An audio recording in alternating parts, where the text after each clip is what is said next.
Police असल्याची बतावणी करून एकूण 13 लाख रुपये जबरी चोरी करणाऱ्या आरोपींना रोख रक्कम 13 लाख आणि बनावट नंबर प्लेट असलेली 4 चाकी इर्टिगा वाहनासह देवनार पोलिसांनी ताब्यात घेतलंय। देवनार पोलीस ठाणे अंतर्गत गोवंडी इथल्या केडी जंक्शन इथं इर्टिगा वाहनामधील काही इसम हे पोलीस लाठीसोबत बाळगत क्रेटा वाहनामधील इसमासोबत वादविवाद घालत होते। त्यावेळी तिथं देवनार पोलीस ठाण्याचे वरिष्ठ पोलीस निरीक्षक रमेश यादव हे कर्तव्यासाठी हजर होते। यादव यांच्या नेतृत्वाखाली या ठिकाणी गुन्हे प्रकटीकरण पथकाचे पोलीस आले। त्यानंतर इर्टिगा वाहनामधील इसमांकडे त्यांनी चौकशी केली। त्यावेळी इर्टिगा वाहन चालक प्रवीण पांडे याच्यासोबत गाडीत निसार अहमद उर्फ सलीम शेख आणि संजय कुमार दुबे हे होते। या तिघांनीही तोतया पोलीस बनून जबरी चोरी केली होती। अनिता मिरांडा यांनी जबरी चोरी झालेले एकूण 13 लाख रुपयांची माहिती पोलिसांना दिली होती। त्यानंतर पोलिसांनी या तिघांना ताब्यात घेऊन त्यांची चौकशी केली। त्यांच्याकडून एकूण 13 लाख रुपये रोख, बनावट नंबर प्लेट असलेली सफेद रंगाची 4 चाकी इर्टिगा गाडी आणि त्यांनी वापरलेल्या काळ्या रंगाच्या मुठी असलेल्या 2 लांब काठ्या हस्तगत करण्यात आल्यात। समतानगर पोलीस ठाणे हद्दीत 19 जानेवारी रोजी रात्रीच्या सुमारास फिर्यादी उमेश रसाळा यांच्या कांदिवली पूर्वेकडील घराच्या छताचा पत्रा काढून अज्ञात चोरट्यांनी घरात प्रवेश करून घरातील 4,15,000 रुपये किमतीचे सोने चांदीचे दागिने चोरले। या संदर्भात उमेश यांनी पोलिसात तक्रार दाखल केली होती। सदर गुन्ह्याच्या तपासासाठी पोलिसांनी घटनास्थळी तात्काळ भेट दिली, तसंच गुप्त बातमीदारामार्फत माहिती घेतली। सदर गुन्हा शुभम शर्मा यानं केला असल्याची माहिती प्राप्त झाली। पोईसर परिसरात त्याचा शोध घेऊन त्याला ताब्यात घेण्यात आलं। त्याच्याकडे या गुन्ह्याबाबत विचारपूस केली असता त्याने हा गुन्हा त्याच्या साथीदारासह मिळून केला असल्याची कबुली दिली। त्यानंतर पोलिसांनी आरोपीच्या ताब्यातून चोरीला गेलेले 4,15,000 रुपये किमतीचे सोन्या चांदीचे दागिने जप्त केले। शुभम शर्मा याला अटक करण्यात आली असून त्याच्या साथीदाराचा शोध सुरू आहे। अंमली पदार्थ विरोधी कक्ष यांनी त्यांच्याकडील दाखल गुन्ह्यात अंमली पदार्थांची तस्करी करणारा आरोपी सराईत गुन्हेगार इर्शाद सरदार खान उर्फ चर्शी बाबा याला स्थानबद्ध करण्यात आले। 70 वर्षीय चर्शी बाबावर चरस, गांजा, कोकेन, फॉस्फेट या अंमली पदार्थांच्या तस्करीचे एकूण 7 गुन्हे दाखल असल्याचं दिसून आलं। तसंच नमूद गुन्ह्यात न्यायालयात दोषारोप पत्र दाखल करण्यात आलं असून ते न्यायप्रविष्ट होतं। आरोपी चर्शी बाबा याला या गुन्ह्यात 10 वर्ष कारावास आणि 1 लाख रुपये दंड अशी शिक्षा झाली होती। तो शिक्षा भोगून आल्यानंतर पुन्हा अंमली पदार्थांचा व्यवसाय करत असल्याचं निदर्शनास आलं।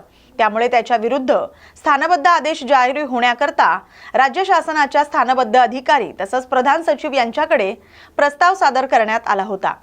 या स्थानबद्ध प्रस्तावास गृह विभागाकडून मंजुरी दिली।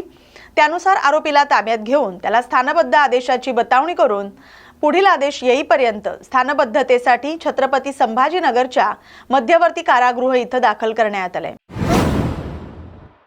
अंधेरी पोलीस ठाणेकडून स्पोर्ट्स बाईक चोरी करणाऱ्या 3 आरोपींना अटक करून 18 लाख रुपये किमतीच्या 9 स्पोर्ट्स बाईक हस्तगत करण्यात आल्यात। फिर्यादी यांनी अंधेरी पूर्वेकडील BMC कार्यालयाच्या मागे पार्क केलेली रॉयल एनफील्ड चोरी झाल्याची तक्रार अंधेरी पोलीस ठाण्यात केली होती। या तक्रारीवरून गुन्हा नोंद करण्यात आला। वर नमूद करण्यात आलेल्या गुन्ह्याच्या तपासाच्या अनुषंगानं अंधेरी पोलीस ठाण्यातील गुन्हे प्रकटीकरण अधिकारी पथक यांनी तांत्रिक तपास करून आणि गुप्त बातमीदार यांच्या मदतीनं आरोपी हे संघर्षनगर साकीनाका या ठिकाणचे असल्याचं निष्पन्न झालं।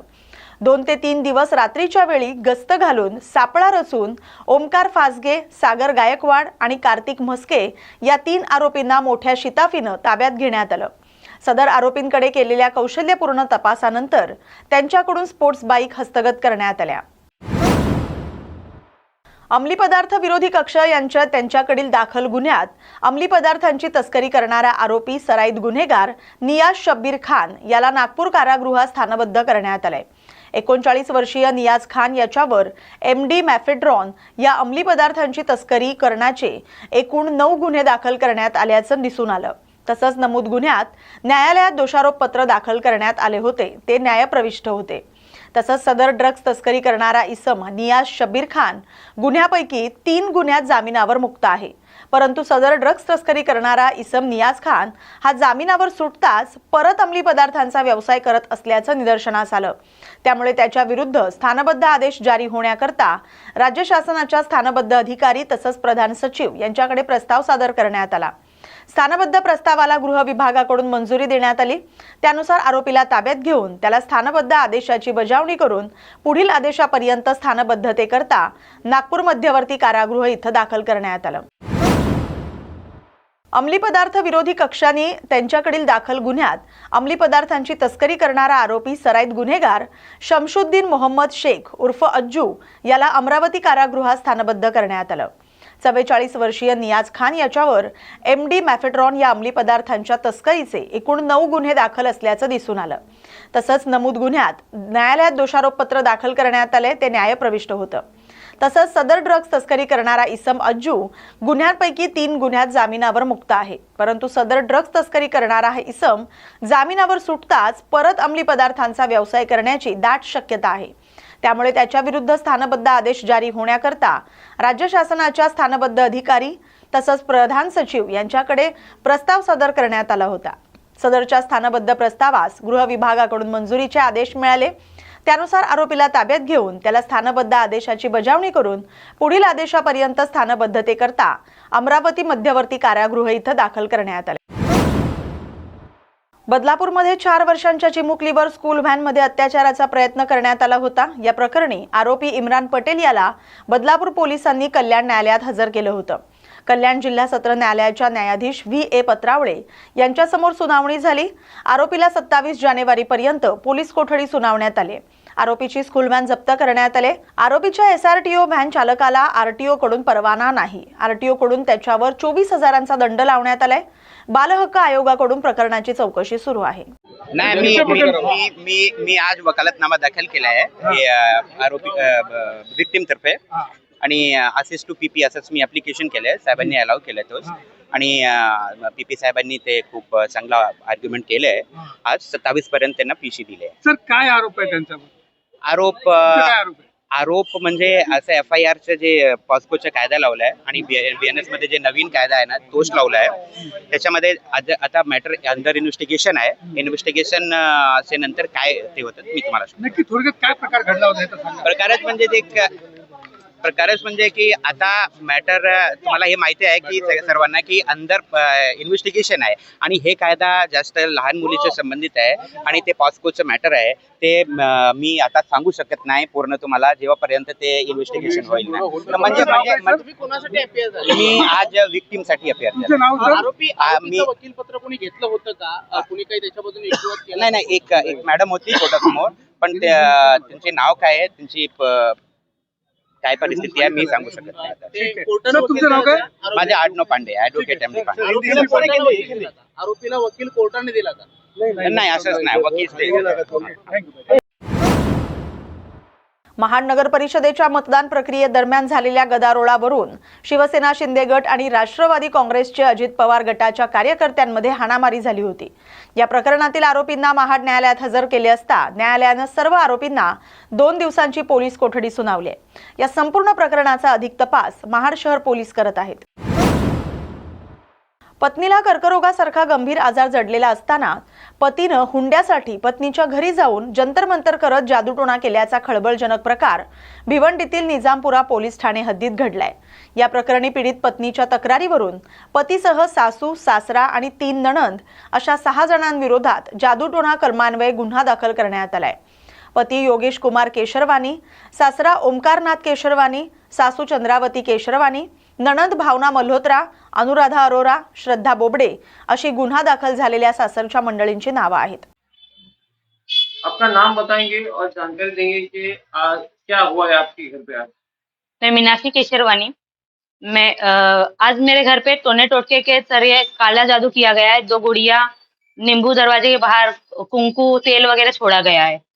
तो ये किसने किया, आपको किसने शक है? मुझे शक है मेरे सास ससुर, नंदो और मेरे हस्बैंड पे, ऐसा क्यों आपको शक है उनके ऊपर? क्योंकि वो मेरे को कैंसर का ट्रीटमेंट नहीं करने दे रहे। अच्छा, तो आपको कैंसर की बीमारी है? जी, कब से है ये बीमारी? सितंबर से मालूम पड़ा है 2025। 2025 सितंबर से, मतलब 3-4 महीने हो गया। जी, तो अभी आप अपने हस्बैंड के साथ नहीं रहते? नहीं, हस्बैंड ने मुझे यहाँ रोड पे आके बच्चे के साथ छोड़ दिया है। कभी छोड़ा हस्बैंड ने आपको? 7 दिसंबर को। 7 दिसंबर को छोड़ा है। तो तब से आप अपने मम्मी डैडी के यहाँ रहते हैं? जी, अच्छा, तो ये क्यों ऐसा किया हस्बैंड ने, ये बताएंगे, कुछ जानकारी देंगे? उनको मेरे से हमेशा पेरेंट्स के पास से हमेशा पैसों की उम्मीद रहती थी। जब भी मैं अपने पेरेंट्स के पास जाऊँ तो कुछ ना कुछ लेके आऊँ, खास करके सास को। और हस्बैंड बिना बोले ही मांगते थे। वो सामने से बोलते थे ना, बट पीछे से उनको हर एक चीज चाहिए रहती थी। अच्छा, तो ये आपने इसकी पुलिस कंप्लेंट की थी क्या अभी? इसकी मैंने हाँ दाखिल किया है। हाँ। अभी उसके आगे पुलिस एक्शन लेगी जो भी होगा। कब पुलिस कंप्लेंट किया था आपने? आज जाने वाली हूँ मैं पुलिस को। नहीं, एक second।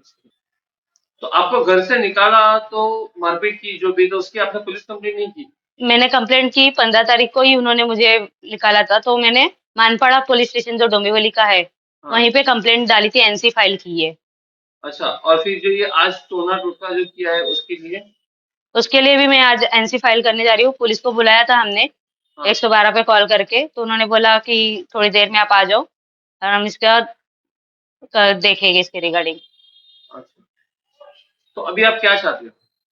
मैं चाहती हूँ कि मेरे हस्बैंड और सास ससुर नंदों के खिलाफ एक्शन लिया जाए, कि मेरे ट्रीटमेंट ना रुके आगे, और मेरे बच्चे हैं उसके ऊपर कोई प्रॉब्लम ना, और मेरी बहनें हैं, आपका मम्मी पापा है, कितना उनके बड़ा ऊपर। बच्चा है आपका? मेरा बच्चा अभी 10 साल का है।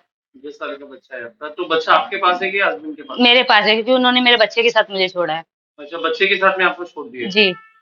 कितने साल है आपकी शादी को? 11 साल हो गए आज। 11 साल में शादी की। तो इन 11 सालों में आपको उन्होंने क्या कभी सताया, क्या किस तरह से आपका मतलब आपके साथ में व्यवहार था उनका? ज्यादा अच्छा खास नहीं था, बट हमेशा मारपीट, हर चीज में रोक टोक ये शुरू से ही होता था? शुरू से होता था। और जब भी कोई भी काम करो तो उसमें नुक्स निकालना, वो काम डबल करवाना, या कहीं पे भी बात आजू बाजू करो तो उनसे बात नहीं करने देना आजू बाजू वाले मारते से। पीटते भी थे क्या? हाँ, सास के कहने पे, कभी ससुर के कहने पे, कभी खुद के, कुछ भी छोटी छोटी बातों पे मारपीट होती थी। ठीक है, ठीक है। इवन बच्चे को ही मारपीट करते थे। तो अभी ये जो काला जादू वगैरह जो किया है, जो हमने आपके दरवाजे पे देखा है, हम्म। तो ये किस लिए किया होगा, मतलब इनकी क्या वजह होगी, क्या मकसद होगा? ये चाहते कि मैं मर जाऊं। आपका नाम बताएंगे? मैं रंजीता केशरवानी। अच्छा, आप इनकी बड़ी बहन हो? नहीं, मैं छोटी सिस्टर हूँ उनकी। छोटी बहन हो आप? हम्म। ठीक है। तो आप भी इनके साथ में रहते थे, क्या हुआ था थोड़ा सा बताइए, कैसा इनके घर का व्यवहार था, क्या था? इनका हेल्थ इश्यू स्टार्ट हुआ तो उनके हस्बैंड इनके थ्रू कॉल करा के बोला है कि हमारे घर पे करने के लिए कोई नहीं है, आप आ जाओ काम करके। करने के लिए कोई नहीं? हाँ, घर पे काम करने के लिए कोई नहीं है करके। हाँ। तो मैं भिवंडी से उनके घर जाती थी काम के, मतलब उनको हेल्प करने के लिए, कि घर पे खाना पानी, उनका रहन सहन देखूं, दवाई पानी देख सकूं करके। अच्छा, तो वहाँ पे फिर कैसा इनके साथ में कैसा व्यवहार किया है? मेरे सामने ही उन्होंने उसके ऊपर हाथ उठाया था। तब मैंने उनको रोका था कि वो बीमार है, आप ऐसे नहीं कर सकते। तब इसकी हालत बहुत ज्यादा क्रिटिकल थी। हम्म। वो बंदे ने जबरदस्ती उसके ऊपर हाथ उठाया, तब मैंने रोका था। अच्छा। तो दीदी बोली कि ठीक है, वो भी परेशान है शायद इसलिए, पर ये जानबूझ करके उन्होंने किया था। ये एक बार होता तो समझ में आता है, पर डेली जब भी मैं सुबह मॉर्निंग उठने के बाद उनका कुछ ना कुछ चालू ही रहता था। अच्छा, बच्चे के साथ कैसा व्यवहार था? एकदम रूडली व्यवहार है बच्चे के साथ। अच्छा। कभी भी उससे एकदम एज अ पेरेंट्स करके मुझे नहीं कभी दिखा कि वो उससे बात अच्छे से करते हैं या उसे ट्रीट करते हैं। अच्छा, हाँ, जब भी देखो मारपीट मेरे सामने भी चालू ही रहती थी। तो फिर आपने कभी अपने घर पे ये सब शिकायत नहीं की कि इस तरह से दीदी के साथ में, तो आप उनको वापस बुला लो? बोला, पर पापा बोले दीदी अगर आना चाहते तो आ सकते हैं, कोई दिक्कत नहीं। तो दीदी बोली नहीं, फैमिली है, ये छोटे मोटे चीजें चलती है, कभी ना कभी ये स्टॉप हो जाएगा। तो 10 साल में उनको कभी भी उन्होंने, उसको लगा कि अब होगा कम, कब होगा कम, ठीक है बच्चा होने के बाद हो जाएगा, सिचुएशन नॉर्मल हो जाएगी। पर ये अब ये सिचुएशन उनके कैंसर होने के बाद कुछ ज्यादा ही बढ़ गई। अच्छा, हाँ, उनकी सास मैं उनके घर पे तो थी। कैंसर मालूम होने से पहले भी ये बीमार रहती थी? हाँ, रहते थे। अच्छा, उस समय भी वो हमें कॉल करके बोलते थे आप आके इनका करो करके। अच्छा। हाँ, लेकिन कुछ समय ऐसा था कि मेरे भी पेरेंट्स सीनियर सिटीजन है और हम लोग चारों सिस्टर है, तो उनको भी मुझे देखना बहुत ये हो जाता कि हम इधर उधर नहीं देख पाते। तब कि इनकी सास ननद सब साथ ही में आजू बाजू रहते हैं, तो देख सकते थे ना। हम इतने दूर से जाके उनको देखना ये पॉसिबल नहीं हो पाता था। और मेरे दोनों भी पेरेंट्स, एक को हार्ट डिसीज है, वेरिकोस वेन्स है, फादर को, मम्मी हाई बीपी है, तो हमें उनको भी देखना पड़ता है। दिनांक 22/1/26ची घटना आहे. काल निजामपुरा पोलीस स्टेशन इथे एक गुन्हा दाखल झालेला आहे, ज्याच्यामध्ये एक महिला जी डोंबिवलीला सून म्हणून होती, तिला घरातून हाकलून देण्यात आलं. सदर महिलेला ओव्हरीचा कॅन्सर आहे 4th स्टेजमध्ये आणि या प्रकारामध्ये तिचे सासरची मंडळी यांनी तिला या स्टेजमध्ये घराच्या बाहेर हाकलून दिलं आणि त्यानंतर ती जेव्हा माहेरी आली आणि माहेरी आई वडिलांकडे राहत होती, तेव्हा सासरच्या मंडळींना असं दिसून आलं सकाळी उठल्यानंतर की घराच्या बाहेर काही हळदी कुंकू टाकलेला आहे, काही काळ्या बाहुल्या लावलेल्या आहेत आणि लिंबू वगैरे चिरून टाकलेला आहे. त्यांनी पाहणी केली असता या महिलेचा नवरा त्या ठिकाणी येऊन सदर प्रकार करून गेलेला आहे आणि यावरून आम्ही निजामपुरा पोलीस स्टेशन येथे या महिलेचा जादूटोणा विरोधी कायद्याअंतर्गत गुन्हा दाखल करून घेतलेला आहे आणि सदर गुन्ह्याचा तपास सुरू आहे. महाराष्ट्रात आजही अशा अनेक घटना घडत आहेत की ज्या घटनांमधून मोठ्या प्रमाणामध्ये वेगवेगळ्या लोकांचं मानसिक आणि शारीरिक शोषण होतं आहे अंधश्रद्धेच्या माध्यमातून. ही घटना आहे भिवंडीतली. भिवंडीमध्ये निजामपुरा पोलीस स्टेशन हद्दीमध्ये एक गुन्हा नोंद झाला आहे की ज्या गुन्ह्यामध्ये एका महिलेवर तिच्याच घरच्या लोकांनी जादूटोणा करण्याचा प्रयत्न केला. तिच्या आजाराचा गैरफायदा घेऊन तिच्यावर उपचार करण्याऐवजी तिला जादूटोणा करून, काळी बाहुली किंवा पूजा अर्चा करून किंवा अनिष्ट काही अशा गोष्टी करून तिला त्रास देण्याचा प्रयत्न केला. याबाबत एक गुन्हा निजामपुरा पोलीस स्टेशनमध्ये दाखल झाला आहे. मित्रांनो, मला असं वाटतं की या निमित्तानं कुठेतरी समाजामध्ये जागरूकता निर्माण होणं गरजेचं आहे. ती जी महिला आहे की जी फिर्यादी महिला की ज्या महिलेला त्रास होतोय, कॅन्सर झालेला आहे आणि असं असताना तिच्यावर योग्य तो वैद्यकीय उपचार करण्याऐवजी तिला जादूटोण्याच्या माध्यमातून किंवा इतर कुठल्या काळ्या जादूच्या काही अशा अनिष्ट गोष्टींच्या माध्यमातून तिला त्रास देणं, तिच्या घरच्यांना त्रास देणं, तिच्या माहेरच्या लोकांना त्रास देणं, मारहाण करणं, अशा प्रकारच्या गोष्टी तिच्या सासरकडच्या लोकांकडून होत आहेत. मला असं वाटतं की आजही आपण 21व्या शतकामध्ये राहणारे लोक आहोत आणि या परिस्थितीमध्ये योग्य तो उपचार, वैद्यकीय उपचार करण्याऐवजी अशा प्रकारच्या गोष्टी करून अनिष्ट गोष्टींना, चुकीच्या गोष्टींना खतपाणी घातलं जात आहे. आजही समाजामध्ये खूप मोठ्या प्रबोधनाची गरज आहे. गुन्हेगारांना शिक्षा व्हायलाच हवी, परंतु त्याचबरोबर समाजामध्ये प्रबोधन देखील निर्माण होणं गरजेचं आहे की अशा प्रकारच्या काही आजारांना आपण बळी न पडता योग्य ते वैद्यकीय उपचार करावेत, डॉक्टरांकडे जाऊन उपचार करावेत. कुठल्याही प्रकारच्या अनिष्ट गोष्टींना, अंधश्रद्धेंना खतपाणी घालणाऱ्या गोष्टींना आपण बळी पडता कामा नये, एवढंच माझं मत आहे. धुळे जिल्ह्यातील मोहाडी नगर पोलिसांनी मद्य तस्करांच्या मुसक्या आवळत लळिंग टोल नाक्याजवळ एक मोठी कारवाई केली आहे. मालेगाव जवळून धुळ्याच्या दिशेने येणाऱ्या एका संशयास्पद ट्रकमधून तब्बल 1500 बॉक्स विदेशी दारू तस्करी जप्त केली जात असताना पोलिसांनी त्याला रंगेहात पकडलंय. पोलीस अधीक्षक श्रीकांत धिवरे यांच्या मार्गदर्शनाखाली पोलीस निरीक्षक शिल्पा पाटील आणि त्यांच्या पथकानं ही धाडसी कारवाई केली आहे. या कारवाईत 92,16,000ची विदेशी दारू आणि 10 लाख रुपये किमतीचा ट्रक असा एकूण 1,02,16,000 रुपयांचा मुद्देमाल पोलिसांनी जप्त केलाय. या प्रकरणी मध्य प्रदेशातील ट्रक चालकाला अटक करण्यात आली असून त्याच्यावर महाराष्ट्र दारूबंदी कायद्याअंतर्गत गुन्हा दाखल करण्यात आलाय. काल दिनांक 18 जानेवारी 2026 रोजी मोहाडी पोलीस स्टेशन येथे गोपनीय बातमीदाराकडून माहिती मिळाली की मालेगावकडून धुळ्याकडे एक ट्रक येत आहे ज्यामध्ये विदेशी मद्यसाठा आहे. या बातमीवरून आमच्या पोलीस स्टेशनचे PSI Nitin Karande, head constable Sachin Mahar, head constable Nilesh Patil, constable Chetan Jolekar यांनी सदर ट्रकला थांबवून त्यातील मालाबाबत विचारपूस केली असता प्रथम त्याने उडवाउडवीची उत्तर दिले.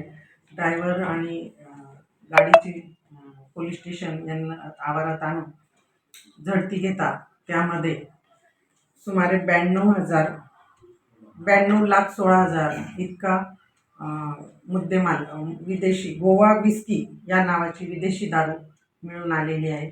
तसंच 10 लाखाचा ट्रक हा मिळून आलेला आहे.